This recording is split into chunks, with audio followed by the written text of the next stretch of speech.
Donc on a le plaisir aujourd'hui d'accueillir Bruno David. Donc Bruno David est président du Muséum d'histoire naturelle à Paris. Et j'ai eu l'occasion de le voir travailler quand j'étais moi-même au conseil scientifique du Muséum d'histoire naturelle. Donc il arrive à très bien gérer cette grande maison qu'est le Muséum d'histoire naturelle. Et donc si je l'ai invité aujourd'hui, c'est surtout parce il fournit beaucoup d'efforts pour essayer de communiquer avec le grand public quelle est la situation actuelle de la biodiversité sur notre planète. Donc voilà, il a écrit ce livre à l'aube de la 6e extinction, livre de poche maintenant, voilà, dont il va nous parler aujourd'hui. Et il a aussi développé des petits livres développés par le Muséum qui s'appellent les manifestes du Muséum sur différents thèmes et qui sont des approches pluridisciplinaires sur certains sujets. Donc là, je vous ai apporté celui qui s'appelle Face aux limites. Donc c'est des petits livres, mais qui sont vraiment très importants, qui apportent vraiment beaucoup de connaissances. Et donc, c'est vraiment important d'avoir quelqu'un comme Bruno David aujourd'hui. Donc, je suis vraiment contente qu'il ait accepté cette invitation. Merci.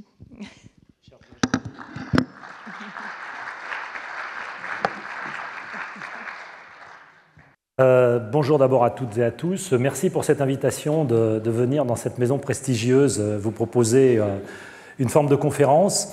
On m'a demandé de faire ce qui est un petit peu dans ce livre, à l'aube de la 6e extinction, Comment habiter la Terre, qui est un livre qui est sorti chez Grasset en 2021 et qui est depuis sorti en poche. Donc ça coûte moins cher de l'acheter en poche que de l'acheter chez Grasset.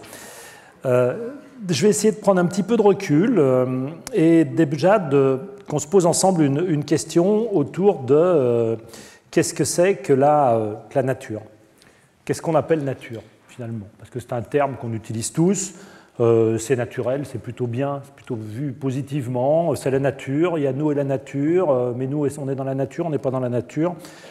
Si on reprend un petit peu l'histoire de manière très schématique, nos ancêtres un peu lointains, ils voyaient une source, ils voyaient une forêt, ils voyaient un truc bizarre et ils imaginaient qu'il y avait quelque chose derrière. Derrière chaque source, il y avait un être qui faisait que la source coulait. Et chaque source était individualisée, puisque comme elle ne tarissait pas en même temps, elle ne se tarissait pas nécessairement le même jour en été, il y avait un être différent derrière chacune d'elles. Derrière chaque élément, il y avait une explication. On est arrivé assez rapidement à une simplification avec les divinités des Égyptiens, des Grecs, des Romains par exemple, mais c'est valable aussi pour les civilisations asiatiques. On met une divinité derrière chaque grand phénomène, autrement dit, on simplifie le système. Poséidon, il s'occupe des mers en général. Il n'y a pas un truc derrière chaque mer en particulier. On est dans un cadre philosophique qui est un cadre fixe. Pour Aristote, la Terre est immuable, elle a toujours existé telle qu'elle est. On ne se pose pas une question d'origine, c'est comme ça, depuis le début.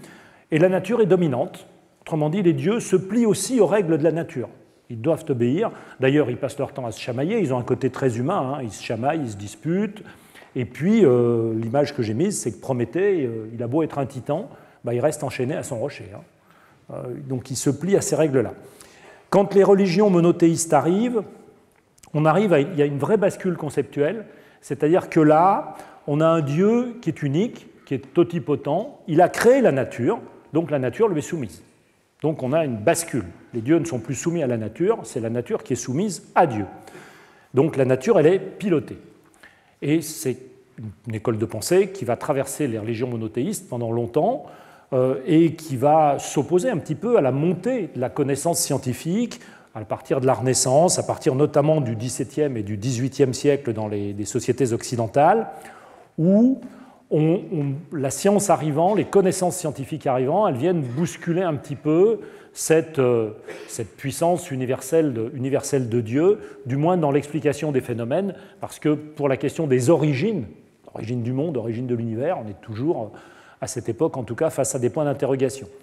Spinoza apporte le rationalisme, il sera excommunié, entre guillemets, de la religion juive, parce qu'on considère qu'il a quand même des relents un petit peu trop athées, dans sa vision du monde. Buffon va privilégier l'observation, puis Franklin, je vous ai mis cette image de Franklin un petit peu plus tardive, il est avec son fils, vous savez, il lance un cerf-volant avec une aiguille métallique, il y a une corde de chanvre, il y a une corde en soie, la corde de chanvre est pleine d'humidité, il accroche une clé après, il tend un objet métallique et il y a une étincelle qui se produit. C'était assez inconscient d'ailleurs, hein. Moi j'aurais pas fait ça avec mon fils, hein. Je ne sais pas vous, mais bon.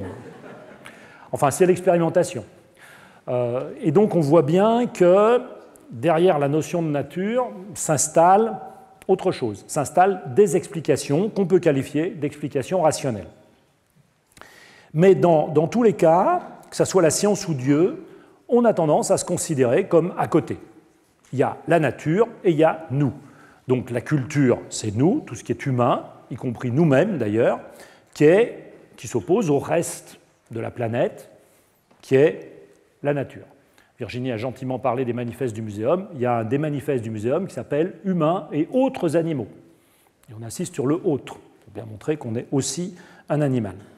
Alors, cette séparation, ce dualisme entre l'homme et la nature, tout ce qui est l'homme et toutes les productions humaines et la nature, ça peut se positionner, ça existe dans une attitude de confrontation, où il s'agissait de se défendre contre la nature, de lutter contre la nature. Vous avez ces magnifiques statues de Frémiet au Muséum national d'histoire naturelle, celle-ci à l'entrée de la galerie de paléontologie et d'anatomie comparée, celle-ci dans le jardin entre les deux serres, on voit une ours, ça s'appelle le dénicheur d'oursons, il a voulu récupérer l'ourson, évidemment l'ours n'est pas contente, ça donne un combat assez farouche entre l'homme et l'animal ici, donc il y a une vraie confrontation. Il faut dire que quand on avait un lion au fond de son jardin, on ne trouvait pas ça forcément formidable. Donc on est dans ce dualisme, dans cette séparation entre ce qui est humain et ce qui est la nature, dans une attitude de confrontation, mais c'est la même chose dans une attitude de protection, finalement, où on dit cette pauvre nature, il faut qu'on s'en occupe. Et on est dans cette vision un petit peu séparée des choses. Donc maintenant, aujourd'hui, où en sommes-nous en 2023 ? Je vais vous le dire clairement, le débat n'est pas tranché. Si je m'appuie sur la philosophe Virginie Maris, elle propose différentes acceptions du terme nature, de comment est-ce qu'on est. Est-ce que c'est une nature totalement englobante, qui tient compte de tout, tout ce qui existe, c'est la nature, ou c'est une nature qui met l'homme et ses productions, au moins culturelles, à part.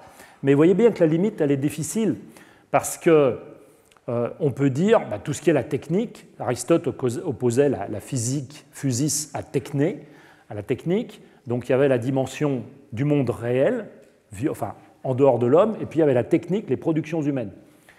Mais si on fait ça, nous on le conçoit bien. Cet amphithéâtre, par exemple, c'est de la technique. On peut dire c'est pas la nature. Mais le barrage construit par un castor, qu'est-ce que c'est ? C'est aussi une construction faite par un être vivant. Donc, où est la limite ? Ce n'est pas si simple. Il y a des poissons, les poissons globes, qui font des petites sculptures dans le sable avec leur bouche, qui soufflent, qui font des rosaces magnifiques. Je vous encourage à aller voir ça sur Internet. C'est une véritable œuvre d'art. Alors, la Joconde, c'est culturel, mais alors ça ne serait pas culturel ? Vous voyez, ce n'est pas si simple. Donc, il faut se poser la question en 2023.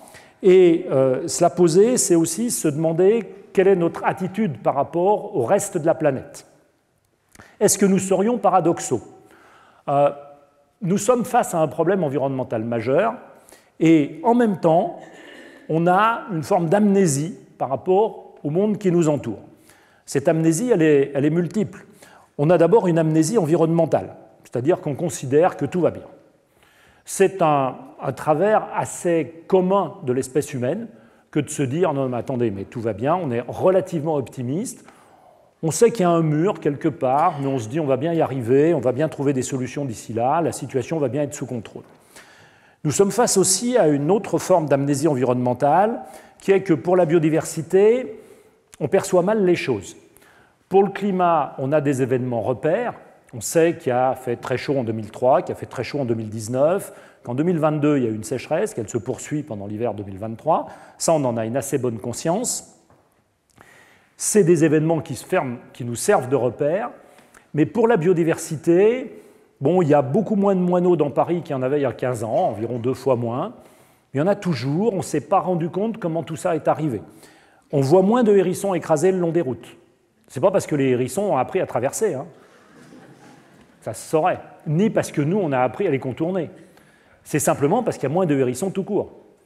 Et ça, c'est insidieux. C'est comme de se regarder dans le miroir le matin quand on se lève, on trouve qu'on a à peu près la même tête que la veille, sauf si on a fait des excès, et on se dit, on n'a pas changé. Et si on prend une photo d'il y a 15 ans, quand même. Enfin, pour moi, quand même. Hein. Donc, et pour la biodiversité, c'est pareil. On est face à cette forme d'amnésie. Les choses se font progressivement, saison après saison, après année, pardon, et c'est flou. Et puis on a une amnésie culturelle tout court, c'est-à-dire qu'on oublie ce qu'est la biodiversité. Je vais vous demander d'être honnête pendant, je pense que vous l'êtes, hein, mais je vais vous demander d'être honnête pendant quelques minutes et de dire, si je vous donne un petit quiz sur la peinture, de qui sont ces tableaux, qui reconnaît, levez la main, hein, simplement, je vous fais confiance, qui reconnaît le peintre qui a peint ce truc-là? Celui-là? Non. Cézanne. Et celui-là? Et Buffet. C'est assez classique. Qui sont ces trois oiseaux? Soyez honnête, hein. Celui-là, c'est... Bon, j'en ai mis un vraiment très courant. On peut les voir en ville, hein, et notamment au Jardin des Plantes. Celui-là, qui honnêtement sait qui c'est ce que c'est? Non, je parle de celui-là que je pointe là. Voilà, donc vous voyez, il y a déjà beaucoup moins de monde qui savent ce que c'est. C'est un troglodyte mignon. Et là, Citel torche-peau. Et quand je regarde le nombre de mains qui se lèvent, vous voyez bien qu'il y a un déficit culturel. J'enfonce un peu le clou quand même. Hein. Entre deux animaux que vous pouvez facilement trouver dans un jardin en soulevant une pierre, une brique, un bout de bois. Ici un gloméris, donc, qui est un mille-pattes. Ici un cloporte, qui est un crustacé. Quand on dit aux gens, je vous donne 10 minutes pour trouver des crustacés dans le Jardin des Plantes, j'ai fait le test avec des hauts fonctionnaires du ministère de la fonction publique il n'y a pas si longtemps que ça. On les a amenés dans le jardin écologique et je leur ai dit, bah, écoutez, vous avez 10 minutes pour trouver des crustacés. Ils m'ont regardé. Et je leur dis, ce ne sont pas des restes de crevettes laissés par inadvertance dans le jardin. Et après, on leur dit, les cloportes sont des crustacés. Ah bon, ce sont des crustacés? Donc, vous voyez, il y a un déficit culturel. Alors, ce n'est pas simplement pour s'amuser, mais c'est pour vous montrer pratiquement physiquement que bien qu'on soit face à une pression environnementale majeure, qu'on soit face à un problème systémique de relation avec le reste de la planète, on est totalement ignorant. Enfin, pas totalement, mais globalement, ça ne passe pas. Et ça, il faut le corriger, et justement, un des rôles du muséum, c'est de participer à le corriger. Ça veut dire qu'on ne sait pas bien ce que c'est que la biodiversité, et donc je vous propose un petit chapitre pour vous dire de quoi parle-t-on quand on parle de biodiversité. Parce que tout le monde utilise ce terme, c'est un terme qui est né à la fin des années 80, popularisé au sommet de Rio en 1992, puis qui a connu un essor absolument flamboyant. Maintenant, tout le monde parle de biodiversité. Mais qu'est-ce que ça veut dire, biodiversité? Parce que ça fait longtemps que les scientifiques utilisent le mot biosphère, qui est l'ensemble de la sphère vivante de la planète. On parle d'atmosphère, on parle d'hydrosphère, on parle de cryosphère pour tout ce qui est glace, et on parlait de biosphère, on parle toujours de biosphère pour l'ensemble de la sphère vivante. Donc pourquoi biodiversité? Alors, dans biodiversité, il y a diversité. Donc moi j'aime bien me référer à biodiversité en disant finalement, ça correspond à différentes manières d'éclairer la biosphère, un petit peu comme si on éclairait l'objet biosphère à différentes échelles, avec des projecteurs de différentes couleurs, pour voir qu'est-ce que c'est, qu'est-ce qui se cache derrière cette biosphère, sous quels angles on peut regarder cette biosphère. Alors je vous propose un petit voyage très rapide autour de ces différents regards qu'on peut porter sur la biosphère à différentes échelles. Quand vous vous promenez d'abord dans une forêt, que vous ouvrez une porte, que vous venez au Jardin des Plantes, ou que vous êtes le long d'un littoral, ce que vous allez regarder déjà, c'est combien d'espèces vous avez sous les yeux. En gros. C'est ce que les scientifiques appellent la richesse. Donc il y a un terme précis pour ça, c'est la richesse, c'est combien j'ai d'espèces, d'entités différentes les unes des autres quand je suis dans un endroit donné, dans un écosystème donné, dans un endroit donné. C'est à toutes les échelles d'espace aussi, bien sûr. Ça peut être sur la Terre entière, comme sur une petite mare au sein de la région Île-de-France. Mais chacune de ces espèces est représentée par des individus. Nous, dans la salle, pour le moment, il y a une espèce qui est assez présente, c'est Homo sapiens. Il y a un certain nombre d'individus d'Homo sapiens. Donc on peut compter aussi les individus. Et vous voyez que ce n'est pas la même chose. Là, on va parler d'abondance. Et on va compter ces individus. On pourrait même parler d'abondance relative. Il peut y avoir des espèces qui sont très abondantes, des espèces qui sont moins abondantes. Et on peut faire des rapports d'abondance. Et puis tous ces individus ne sont pas identiques. On peut parler de variation entre ces individus. Donc on voit bien que les choses peuvent se compliquer. Et puis, on le voit aussi sur ces images, on a des espèces chez lesquelles les individus sont plutôt de petite taille, de taille moyenne ou d'assez grande taille chez Homo sapiens. Donc les tailles ne sont pas les mêmes. Si les tailles ne sont pas les mêmes, ça veut dire que les poids, les masses, ne vont pas être les mêmes. Alors les scientifiques sont amusants parce qu'ils ont essayé de peser la biosphère. Combien elle pèse, la biosphère? Donc là, on parle de biomasse. Et ces biomasses ont été calculées en poids carbone. C'est-à-dire que c'est comme si on desséchait les organismes de manière à peser de la même manière une méduse et un criquet. Un animal qui est plein d'eau et un animal qui est plutôt sec. Et si on regarde le poids de la biosphère, on arrive à un total de 550 milliards de tonnes. Ça ne nous dit pas grand-chose, mais peu importe. C'est assez lourd. Et si on décompose ces 550 milliards de tonnes, on s'aperçoit que les plantes, c'est 450 milliards. Donc on est sur une planète en poids, en masse, où ce sont les plantes qui pèsent le plus lourd.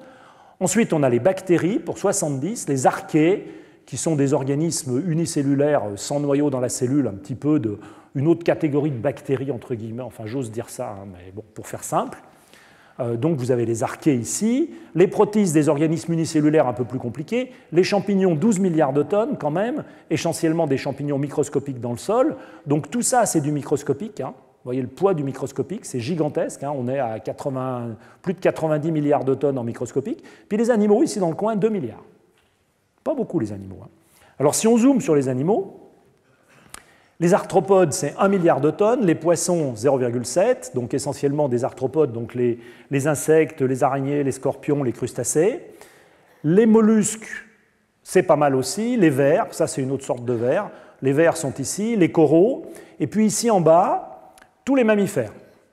Tous les mammifères, le cheptel domestique, Virginie en parlait tout à l'heure, le cheptel domestique, les êtres humains, nous à peu près 2 fois moins que notre cheptel, et ici, ce petit triangle orange, l'ensemble des mammifères sauvages, 15 fois moins que le poids du cheptel domestique. Tous les mammifères sauvages réunis pèsent 15 fois moins que nos mammifères domestiques. Ça nous donne une mesure de notre impact sur la planète. Et ça, on a pesé les êtres vivants sur Terre. On a vu que les êtres microscopiques, ça pesait assez lourd. Ça veut dire qu'il y en a énormément. Un travail récent fait par l'INRAE sur le nombre d'espèces, donc on est en richesse dans les sols sur le territoire national, en micro-organismes. On voit qu'il y a des sols moins riches ici, plus riches en Bretagne ou dans le sud. Ils sont tous riches quand même, parce qu'on est dans un pays tempéré, donc les sols sont globalement riches. Et si on prend en moyenne 1 gramme de sol, on va trouver dedans de l'ordre de la population de la France en micro-organismes dans chaque gramme de sol. Donc ça vous donne une mesure de l'abondance. On n'est pas sur la richesse, là on est sur l'abondance. Donc dans chaque gramme de sol, 10 à 100 millions de micro-organismes, que ce soit des champignons, des bactéries ou d'autres micro-organismes. Donc vous imaginez ce que ça représente à l'échelle d'un territoire comme la France ou comme l'Europe, hein. C'est absolument gigantesque. Donc ça, c'est un autre regard qu'on peut porter sur la biosphère, on la pèse. Puis on peut réduire, regarder des choses plus en détail, par exemple les gènes. Donc je vous ai mis quelqu'un, je pense que vous allez reconnaître. Et on peut, vous savez que la molécule d'ADN, c'est une molécule en forme d'hélice, double spirale avec des barreaux qu'on appelle des bases, et on peut compter les barreaux de l'échelle. Si on compte les barreaux de l'échelle de notre génome d'Homo sapiens, on est à peu près à 3 milliards de barreaux. Donc on se dit c'est pas mal, hein, 3 milliards de barreaux. Une bactérie, c'est autour de 300 000, 500 000 barreaux. On se dit c'est normal quand même, nous on est quand même Homo sapiens. Donc c'est bien, peu de fier. Jusqu'à ce que les scientifiques séquencent par exemple la tulipe, 34 milliards. Si j'étais une tulipe dotée de conscience, je prendrais comme métrique la taille du génome. Hein. Et je dirais, là, les Homo sapiens, c'est pas terrible. C'est 11 fois moins que moi, c'est pas énorme. Ce qui veut bien dire d'ailleurs, au passage, que la taille du génome n'est pas liée à la complexité. Mais vous voyez, tout ça, ce sont différents regards qu'on peut porter. J'aurais pu vous parler aussi de regards en termes de relations, relations au sein des écosystèmes ou diversité des écosystèmes à une autre échelle. C'était aussi possible, mais il faut que je tienne dans les temps, donc je ne vais pas trop développer. Je terminerai simplement ce balayage sur la biodiversité en nous positionnant un petit peu dans le vivant. Donc ça, c'est un arbre des relations de parenté de l'ensemble de vivants sur Terre. Ici, on a toutes les bactéries en vert, tous les grands groupes de bactéries, les grands groupes d'archées dont je parlais tout à l'heure, et puis ici, tous les organismes dont les cellules possèdent un noyau, donc déjà des cellules d'une certaine complexité. Tout ce qui est en bleu, là, pratiquement, ce sont des organismes unicellulaires. Ici, vous avez les plantes, en rouge. Ici, vous avez les champignons, en rouge. Et ici, vous avez les animaux. Donc, vous voyez que dans le vivant, on n'est pas grand-chose. On devrait être un petit peu plus modeste, surtout que nous, on est un tout petit point dans les animaux. Vous avez vu ce que je vous ai montré sur la biomasse. Et au passage, vous voyez que les animaux sont plus proches parents des champignons que les champignons ne sont proches parents des plantes. Donc, nos cousins sont des champignons. C'est ça que ça veut dire. Et quand vous mangez des champignons, vous mangez vos cousins. Voilà. Quand vous mangez une salade, c'est plus éloigné. Mais vous voyez, c'est une culture qu'il faut qu'on apprenne. C'est vraiment se positionner aussi dans le vivant. Alors le bilan de tout ça, c'est que la biodiversité, c'est quand même assez compliqué, qu'on peut la regarder de différentes manières, que ça serait scientifiquement pas correct de regarder la biodiversité qu'à travers la richesse, le nombre d'espèces, qu'à travers les abondances, qu'à travers les gènes, qu'à travers les écosystèmes. Il faut réussir à combiner tout ça. Et ça, c'est complexe. Il faut accepter cette complexité, il faut se la coltiner, il faut rester un petit peu modeste face à elle, et surtout, derrière cette complexité, il faut accepter l'incertitude. Et ça, c'est un message qui est difficile à faire passer quand on est face à des politiques ou quand on est face à des entreprises. Il y a une incertitude derrière, parce que j'y reviendrai, ça veut dire qu'on ne peut pas mettre la biodiversité en équation. Alors, question maintenant, entrons-nous dans l'Anthropocène? Cette fameuse formule Anthropocène, est-ce qu'il y a danger sur la planète? Je ne vais pas m'éterniser trop là-dessus, parce que on connaît maintenant pas mal de chiffres.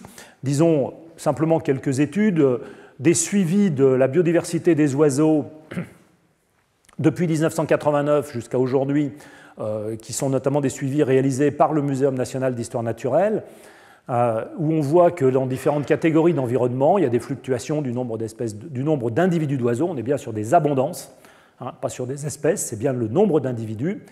Dans les milieux forestiers, ça reste à peu près stable.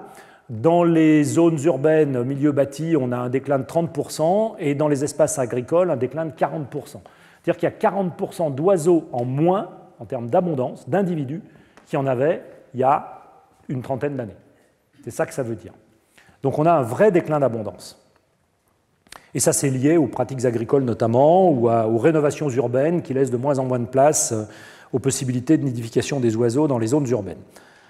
Il y a d'autres facteurs de pression sur la biodiversité, les facteurs de pression de pollution, par exemple, ici une image de la vallée de l'Arve en hiver, avec des pollutions qui sont liées au trafic routier, aux chauffages individuels, à l'industrie, et qui fait qu'on a ce nuage de pollution. Alors, ce n'est pas tout à fait le périphérique parisien, mais ça empêche quand même certains jours les enfants des écoles de sortir en récréation, tellement l'air est de mauvaise qualité. Et c'est en partie, alors c'est un combat personnel, n'y voyez aucune vindicte particulière, mais j'aime bien en parler quand même, c'est en partie lié à ça quand même, c'est-à-dire qu'on transporte des bouteilles d'eau italiennes à travers les Alpes pour les amener en France et les consommer sur les tables françaises. Si vous êtes en Italie, buvez-en, si vous êtes en France, bon, il y a peut-être des alternatives. Il ne faut pas oublier le changement climatique, ici c'est un article qui est sorti en 2022 dans Earth Systematic Dynamics, et qui montre donc les points noirs, ce sont les observations, après les projections, et on est sur des projections qui sont entre 3 et 4 degrés d'augmentation de la température moyenne de la Terre à l'horizon 2100. Les 1,5 degré ou les 2 degrés sont largement oubliés, parce qu'on est sur une tendance qui est objectivement beaucoup plus lourde et qui va amener des modifications assez drastiques des environnements et peser bien sûr aussi sur la biodiversité. Une image du Doubs l'été dernier. Et pour résumer, on connaît très bien les facteurs de pression, les grands facteurs de pression sur la biodiversité, que sont la pollution, la surexploitation des ressources, par exemple en mer, les déplacements d'espèces qui potentiellement deviennent invasives, l'occupation des espaces, notamment sur les continents, et puis tout ce qui va contribuer au changement climatique. Et c'est ce cocktail qui va faire que la biodiversité se porte de moins en moins bien. Et je n'oublie pas quand même dans le paysage la démographie, c'est-à-dire le nombre d'Homo sapiens que nous sommes sur la planète. Ici, c'est un salon. Ici, c'est un graphique qui est des Nations Unies de l'année dernière, quand on a atteint 8 milliards d'humains sur Terre, qui montre la distribution des humains dans les différentes régions du monde. Ici, l'Asie, là, l'Europe, l'Amérique du Nord, l'Amérique du Sud, l'Océanie, l'Afrique et le Moyen-Orient ici. Donc, pour dire qu'on a aussi ce critère démographique. on est nombreux, donc forcément on pèse plus, ça se voyait aussi à travers le dessin des biomasses. Donc, je reviens à ma diapo initiale, est-ce qu'on est face à une crise majeure? Pour répondre à cette question, il faut qu'on se situe sur une trajectoire. On ne peut pas simplement dire il y a du déclin d'oiseaux, est-ce que c'est grave? Parce qu'après tout, c'est peut-être pas si grave que ça. Donc il faut se situer sur une trajectoire, il faut apprécier la pente de la trajectoire, est-ce que c'est une trajectoire qui avance doucement, est-ce que c'est une trajectoire plus rapide, et puis où est-ce qu'on est sur cette trajectoire. Les seules références qu'on ait sont les crises anciennes du passé géologique de la Terre, parce que là on peut les étudier et on sait à peu près ce qui s'est passé. Et on peut regarder notamment ce qui s'est passé depuis 500 millions d'années, c'est-à-dire le début de l'ère primaire, parce qu'à partir de là, on a des squelettes minéralisés et on a un enregistrement fossile qui est suffisamment fiable pour qu'on puisse analyser ce qui s'est passé au cours de ces 500 millions d'années. On observe un peu plus de 50 crises au cours de ces 500 millions d'années, et au sein de ces 50 crises, il y en a 5 majeures. Donc on peut regarder comment elles ont fonctionné, quelle pression elles ont exercée, comment ça s'est passé finalement au moment de ces crises anciennes. Alors la première chose qu'on peut faire, c'est regarder en termes d'amplitude. Combien j'ai d'espèces qui se sont éteintes à chacune de ces grandes crises du passé. Alors les grandes crises du passé géologique, elles sont là en jaune en bas, et on voit qu'en termes de pourcentage d'espèces éteintes, on est autour de 80% d'extinction, et pour la plus grande d'entre elles, on est à 95% d'extinction. Donc ça a vraiment tapé très fort. On a, en termes d'extinction d'espèces, les espèces ne sont plus là, on est bien sur des richesses, là on n'est pas sur les abondances, on est dans ces ordres de grandeur. Si on regarde les ordres de grandeur des extinctions constatées, en tout cas il y a une dizaine d'années, chez différents groupes, c'est les petits points qui sont en blanc ici, on est de l'ordre de quelques pourcents pour le moment. Donc on peut se dire, bon, à quelques pourcents, une grande crise du passé c'est 80%, on est loin du compte. Si on intègre dans l'équation des espèces qui sont déjà en déclin d'abondance, donc il y a de moins en moins d'individus, et au bout d'un chemin de déclin d'abondance, il peut y avoir une extinction. C'est ce que nous dit l'IPBES, qui est l'équivalent du GIEC pour la biodiversité, qui nous dit qu'il pourrait y avoir entre 500 000 et 1 million d'espèces qui disparaissent dans les décennies qui viennent, qui s'éteignent dans les décennies qui viennent.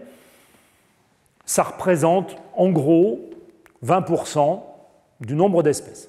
Donc on peut toujours se dire, mais attendez, mais 20% par rapport à 80%, on est tranquille. Pourquoi est-ce qu'on s'enquiquine avec ça? Bon, ça va être un peu embêtant, mais ce n'est pas la fin du monde non plus. Donc ça, je vous parle d'amplitude. Maintenant, si on essaye de regarder les vitesses des processus, parce que c'est important de s'intéresser aussi aux vitesses des processus, ici c'est une étude de 2015 qui montre les extinctions chez les vertébrés depuis l'an 1500. Donc on est à peu près sur 500 ans, et on a les extinctions chez différents groupes de vertébrés, les mammifères ici, avec un taux d'extinction. Parallèlement, les paléontologues ont découpé les 500 derniers millions d'années en 500 tranches d'1 million d'années chacune. Et ils ont regardé le taux d'extinction quand on passait d'une tranche à l'autre.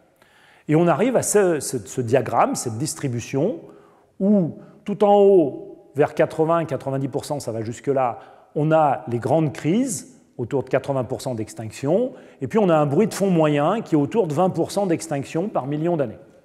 Donc on peut se dire, si on est sur 20% en ce moment, 20% c'est le bruit de fond des extinctions, on est sur le même chiffre, tout va bien.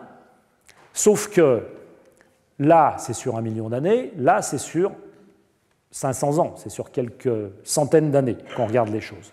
Donc si je fais une extrapolation un petit peu limite scientifiquement quand même, pour les mammifères, sur 1 million d'années, de 500 ans sur 1 million d'années, j'arrive à 8000% pour les mammifères. Autrement dit, il n'y a plus un mammifère et plus une espèce de mammifère qui subsiste au terme du million d'années. Mais quand je fais ça, je compare une vitesse instantanée sur 500 ans, instantanée géologique, par rapport à une vitesse moyenne sur 1 million d'années. Donc il y a une forme d'escroquerie intellectuelle de ma part. Je ne sais pas si vous vous en rendez compte. Je suis en train de vous enrouler un peu là, quand même. Mais même si je m'étais trompé d'un facteur 10 ou même d'un facteur 100, ce qui serait gigantesque, je reste sur des taux d'extinction qui sont similaires à ceux des plus grandes crises qui aient traversé la biosphère depuis 500 millions d'années. Donc on est sur la trajectoire d'une grande crise. C'est ça que ça veut dire. Et si on regardait les mécanismes, les grandes crises ont fonctionné sur des déclins d'abondance exactement comme on est aujourd'hui. Les grandes crises ont toutes été multifactorielles exactement comme on est aujourd'hui. Donc on est vraiment sur cette trajectoire. La bonne nouvelle, finalement, c'est qu'on est au début de la trajectoire. D'où le titre du livre, à l'aube de la 6e extinction. La mauvaise nouvelle, c'est qu'on va assez vite, même très vite. Donc on a du temps pour réagir, mais pas tant que ça. L'autre bonne nouvelle, c'est qu'on est à l'origine des problèmes. Ça paraît bizarre, puisque si on est à l'origine des problèmes, ça veut dire qu'on est aussi à l'origine des solutions. Si c'était des grands épanchements volcaniques ou une météorite qui nous fonçait dessus, on ne pourrait pas faire grand-chose. Là, comme c'est nous qui sommes à l'origine des problèmes, c'est à nous de régler les problèmes. Donc ça, c'est plutôt une bonne nouvelle si on fait confiance dans l'espèce humaine. Donc ça pose la question, qu'est-ce qu'on fait? Que peut-on faire? Comment se comporter?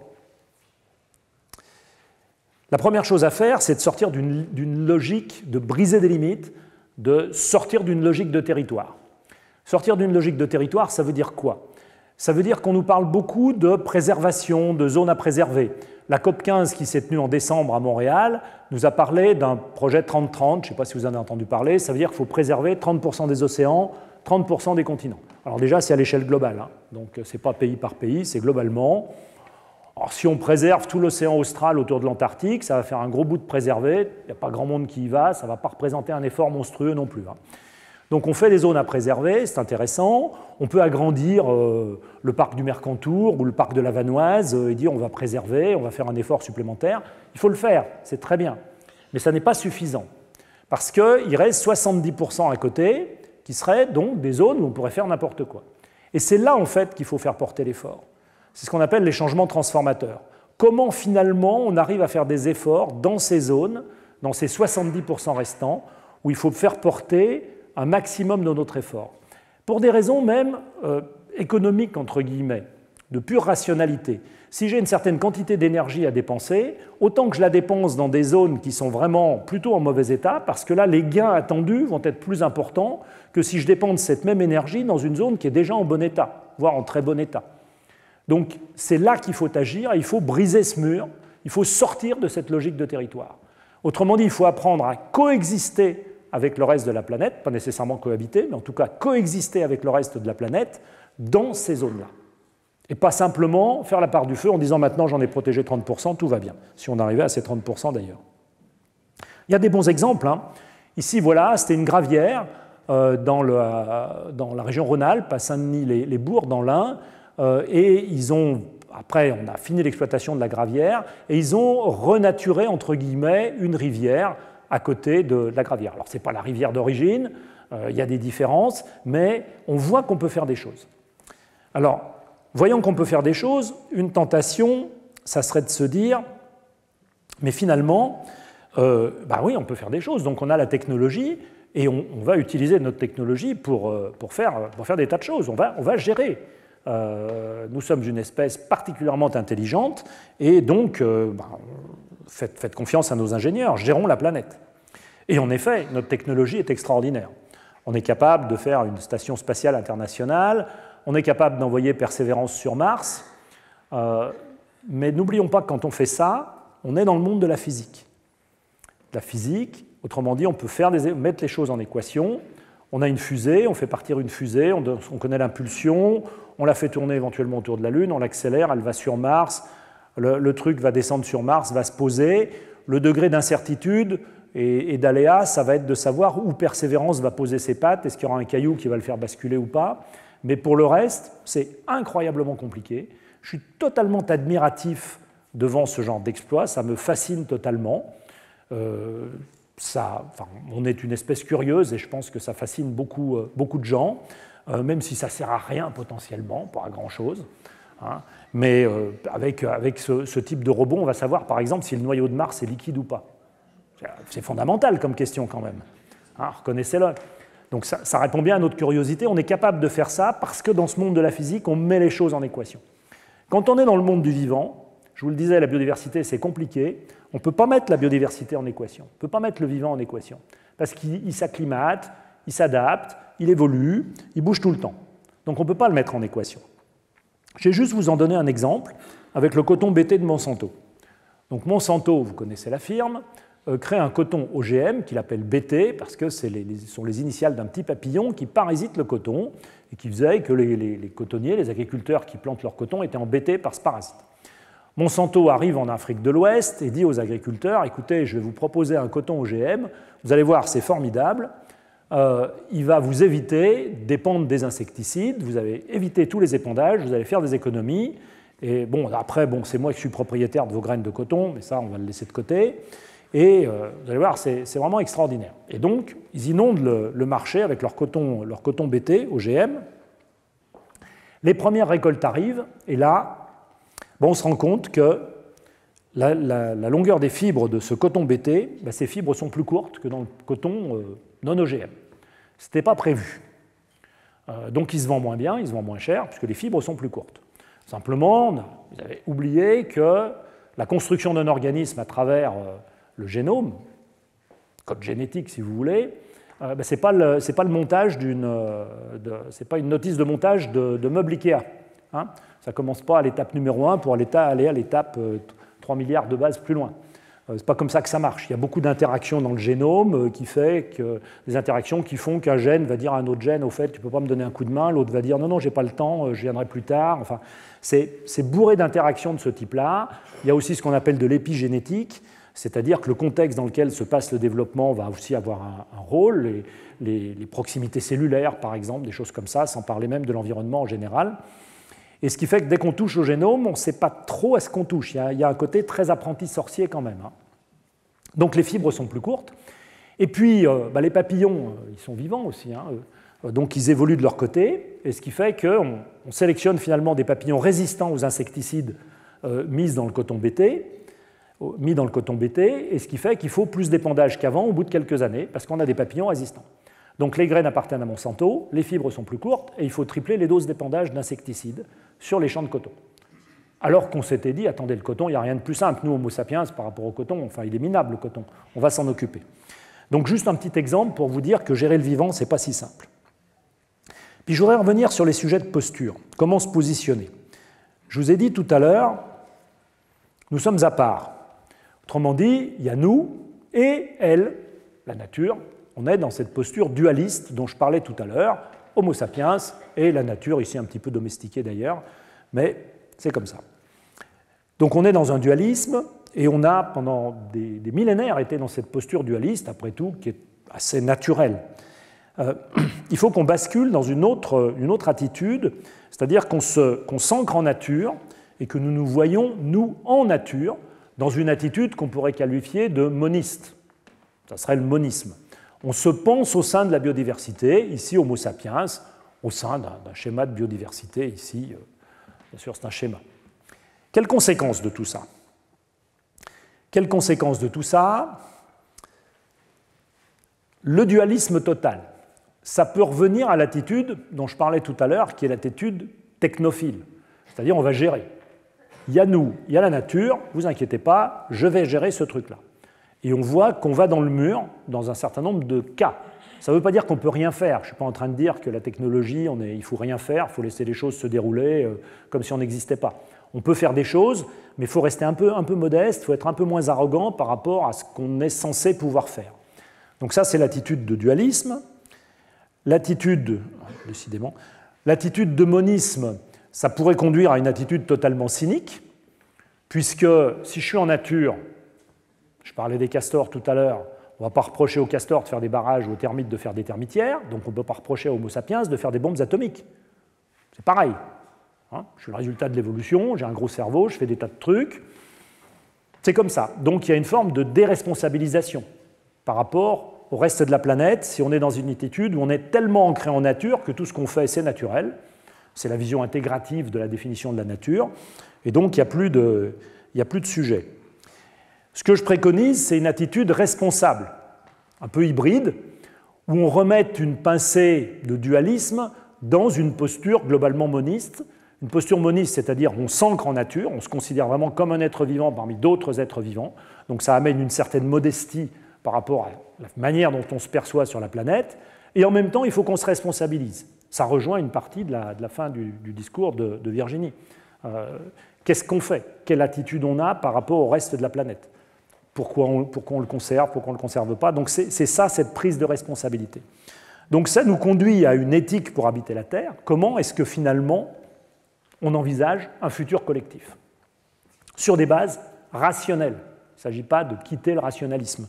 Je suis un hyper rationnel. Alors bon, maintenant c'est devenu un défaut, je pense, mais je ne vais pas me refaire maintenant. Ça pose différents défis. D'abord, il y a un défi de mode de vie. Il faut qu'on change de pratique.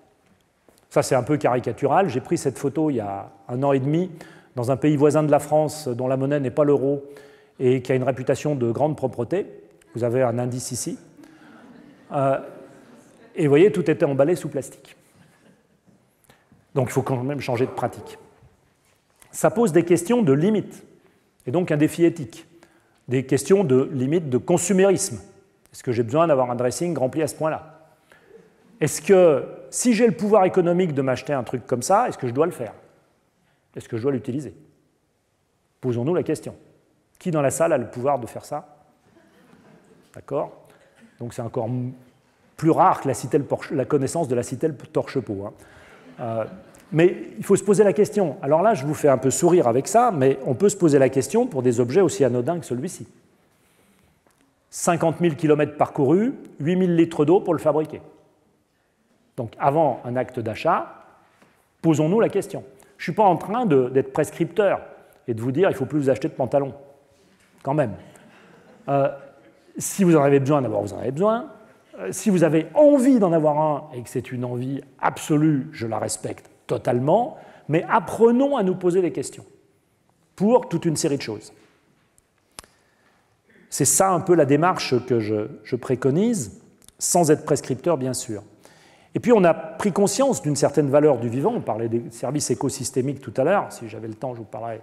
C'est un terme que j'aime pas beaucoup parce que je considère que c'est un peu facile de parler de services écosystémiques, même si je l'utiliserai et je continuerai de l'utiliser, parce que c'est un petit peu comme si j'allais fouiller dans votre sac ou dans votre veste, aller sortir votre portefeuille, vous prendre 50 €, puis vous dire merci pour le service que vous m'avez rendu, évidemment sans vous demander l'autorisation.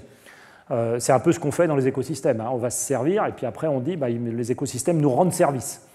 On devrait plutôt parler d'emprunt écosystémique que de service écosystémique. Mais ça, c'est de la sémantique, mais qui est un petit peu révélatrice quand même de notre attitude.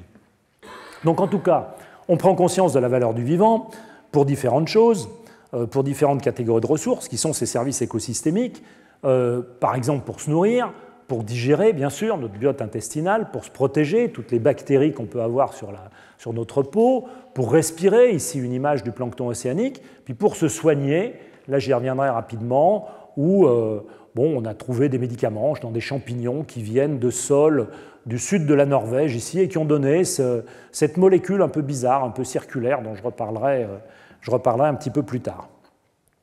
Et derrière tout ça, on retombe sur la microbiodiversité dont je parlais tout à l'heure à propos de la masse du vivant sur Terre, de la biomasse, parce que derrière la bière, le vin ou le fromage, il y a des levures, micro-organismes. Les tomates, les salades et les raisins ne poussent que parce qu'il y a des champignons dans le sol, des micro-champignons dans le sol. Ça, ce sont des micro-organismes, et là, c'est du micro-organisme aussi. Donc on voit l'importance de tout ce qui est micro sur Terre. Si je suis provocateur, ce n'est pas grave s'il n'y a plus d'ours blancs sur Terre, s'il n'y a plus de micro-organismes, c'est beaucoup plus gênant. Donc l'importance de toute cette biodiversité pour nous, consommateurs de la planète, il y a un travail qui a été fait en 2014 qui disait qu'au moins 40% de l'économie du monde et 80% des besoins des pays les plus pauvres venaient de ressources biologiques. Donc ça nous montre cette dépendance.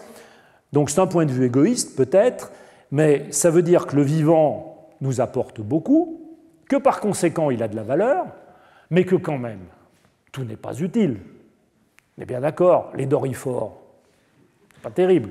D'autant qu'il y a encore des choses qui sont franchement plus désagréables et que notre histoire est parsemée de problèmes liés au vivant. La plus récente s'appelant SARS-CoV-2.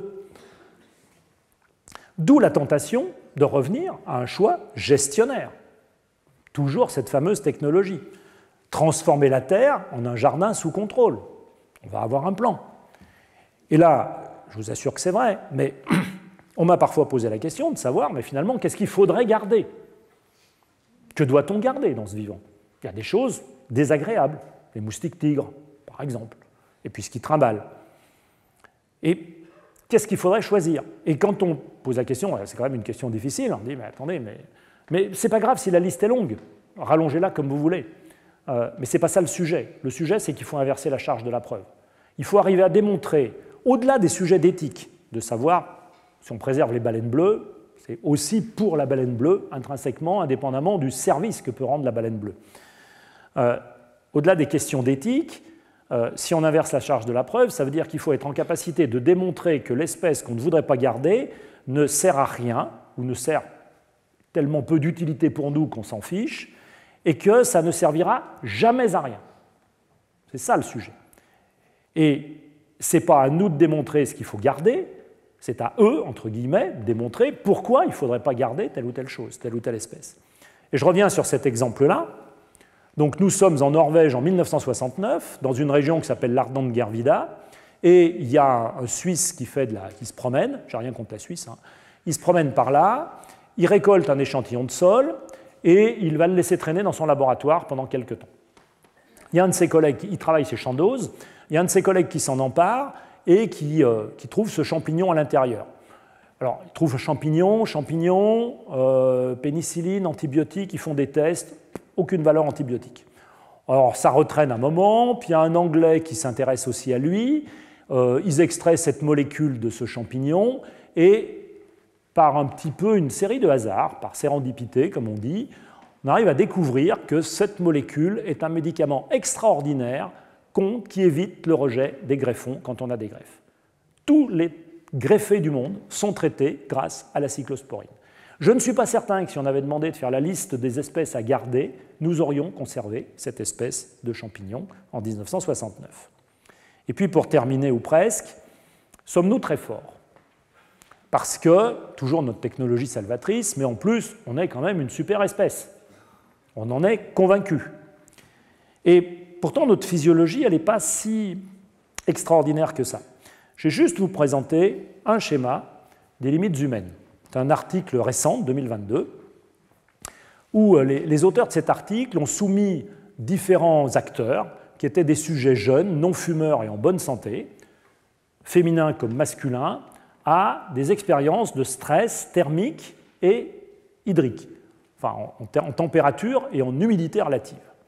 Ils les ont assis sur une chaise, minimum d'activité, et ils ont regardé, en fonction de l'augmentation de température et l'augmentation d'humidité, quelle était la zone en vert où le stress était totalement compensé physiologiquement, et la zone en rouge où le stress n'était plus compensé physiologiquement.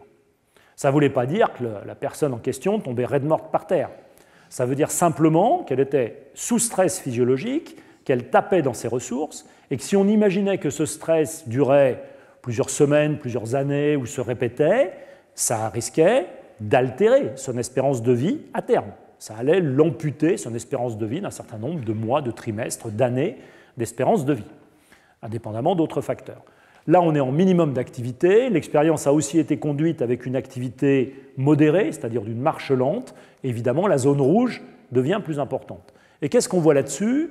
On voit qu'autour de 42-43 degrés, qui sont des températures qui vont devenir ordinaires chez nous, quand même, qu'ils sont déjà en partie l'été, autour de 50% d'humidité, ce qui est quand même une atmosphère sèche, 50% d'humidité, ce n'est pas si humide que ça, on est en zone non compensable physiologiquement quand on est jeune, non fumeur et en bonne santé.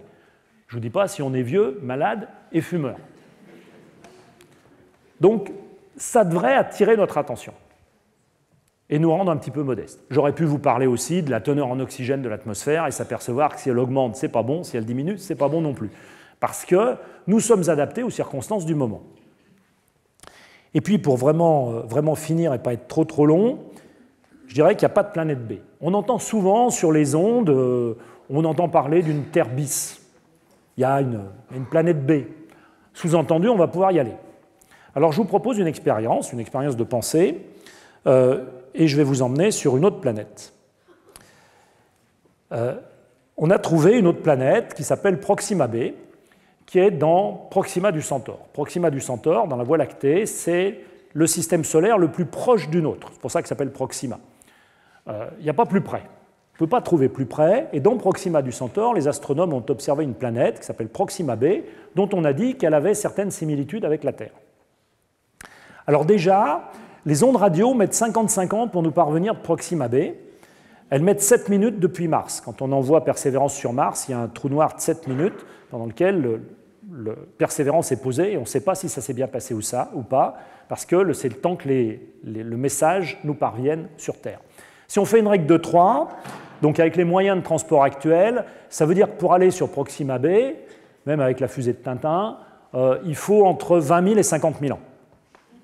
Ce n'est pas la porte à côté. Pourtant, il n'y a pas plus proche. Alors, comme on est des férus de technologie, je vous propose qu'on s'embarque tous ensemble parce qu'on a une fusée qui va beaucoup plus vite, elle va un peu plus vite que la lumière, et on peut aller sur Proxima b en 2-3 mois. Donc, on y va tous ensemble. Je vous propose ce voyage vers Proxima b. Mais elle est un petit peu différente. D'abord, elle ne tourne pas sur elle-même. Autrement dit, il y a une face chaude, puis une face froide, et puis au milieu, une bande tiède. On n'est quand même pas débile, on va se poser sur la bande tiède. On ne va pas ni se geler, ni se griller. C'est-à-dire qu'elle n'est pas quand même habitable absolument partout. On va faire l'hypothèse que la composition de l'atmosphère, en azote, oxygène, etc., est conforme à ce qu'on peut respirer. C'est-à-dire qu'en gros, on a une atmosphère qui a à peu près de la même composition que celle de la Terre. Je ne sais pas si c'est vrai ou pas, mais on fait cette hypothèse. Donc on sort de la fusée, et là, la Proxima b, elle est un petit peu plus grosse que la Terre. Elle fait 1,7 fois la masse de la Terre. Alors, ça ne paraît pas énorme, 1,7, mais ça veut dire que la pression atmosphérique est 1,7 fois plus importante que sur Terre, et que par conséquent, nos muscles respiratoires ne sont pas tout à fait suffisants. On est très, très essoufflé. On a du mal à respirer parce que, bon, c'est un peu difficile. Mais il n'y a rien de plus simple qu'une assistance respiratoire. Petit sac à dos, assistance respiratoire, 2 tuyaux dans le nez, tout va bien. Hein, 1,7 fois la masse de la Terre, ça veut dire aussi que notre squelette, nos muscles, sont un peu insuffisants pour nous déplacer. Donc on est un peu quand même... c'est pas terrible, hein, mais on peut avoir un exosquelette, non? Vous êtes d'accord? Exosquelette. Jusque-là, tout va bien. Hein, 1,7 fois la gravité de la Terre, ça veut dire que notre cœur n'a pas la puissance suffisante pour irriguer correctement le cerveau. C'est embêtant hein, quand même. Hein. Parce que l'assistance circulatoire, là, ça devient franchement encombrant. Donc on se dit, non, non, stop, on repart. Mais pour repartir, il faut une fusée gigantesque, parce qu'il faut s'arracher quand même à l'attraction de Proxima b. Donc il faut avoir prévu notre coup, avoir une fusée énorme. Enfin, vous voyez, bon. Donc vous avez compris, il faut arrêter de rêver. On peut rêver face à l'avancée des connaissances que nous procurent les astronomes et les astrophysiciens. C'est absolument fantastique. Moi, ça m'émerveille, ça me passionne totalement.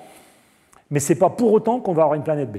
Ça veut dire qu'on ne peut pas espérer utiliser une méthode chère à un ancien du muséum qui s'appelait Claude Bernard, qui est la méthode expérimentale, pour dire, écoutez, on va poursuivre l'expérience sur cette Terre, et puis si jamais ça ne marche pas, on ira voir ailleurs. Non, on ne peut pas utiliser la méthode expérimentale, je suis désolé, il va falloir faire avec, ça veut dire qu'il va falloir changer nos comportements. Comme je le disais, la bonne nouvelle, c'est que nous sommes responsables du problème, nous sommes à l'origine des solutions, donc il suffit d'infléchir nos comportements quotidiens, et en attendant, je vous remercie.